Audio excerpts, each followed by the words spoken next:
some questions about the Croft. Kate asks what first attracted me to the Croft, and is there a particular attraction in doing a thriller?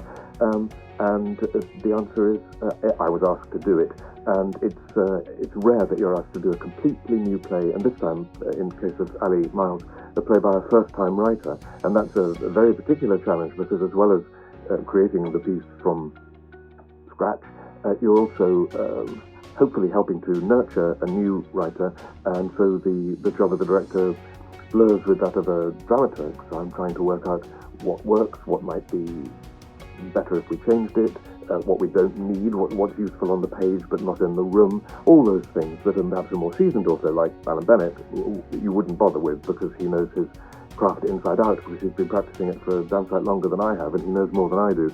But in this case, it's Ali's first play, and the challenge was very much to shape the very exciting raw material and give it a tight theatrical life. And as to the challenges of a thriller, I love a thriller, who doesn't? And I like horror films too. But I think it's quite difficult to scare people on stage. And that's a challenge, and I was very keen to explore whether I could do that, as well, without just making it about something falls off a shelf and you jump, or a door slams and you jump, because essentially it's about the people and their concerns and their hearts, and what haunting means in this particular process.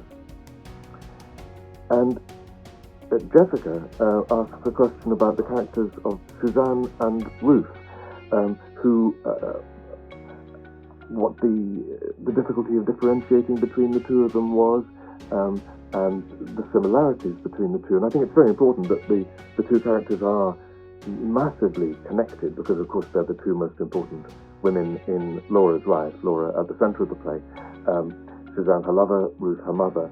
And we did start the process by making Ruth Scottish, so there was a very marked vocal difference, but we left that to one side because in a way the similarities were more interesting than the differences, and it was very much Caroline Harker's choice and challenge to differentiate between those two women without a different coloured wig or a different voice, which I think she does remarkably well, I must say, because, as I say, the similarities are fantastically important.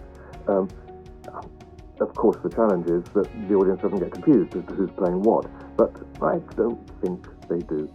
It's certainly, the doubling in the play throughout is never accidental. It's always to do with how the one character illuminates the other character through the ages.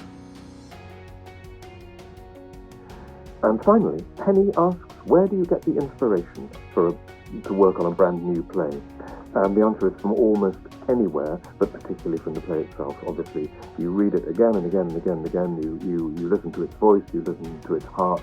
In this case, it was based on a real place that the author had been to, so you can look at pictures. I didn't go on a field trip because it's a bit too far away, but you can look at a lot of pictures, working with the designer, bouncing pictures here and there.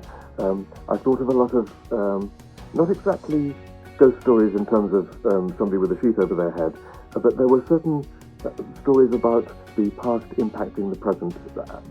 Alan Garner's books, The Owl Service and Red Shift, were particularly influential here, and an old television play by Nigel Neal, who wrote Quatermass, called The Stone Tape, which is about how places absorb the resonance of something particularly vivid that has happened inside them. That was very influential too. But mostly it's the play and the people that you have with you in the room.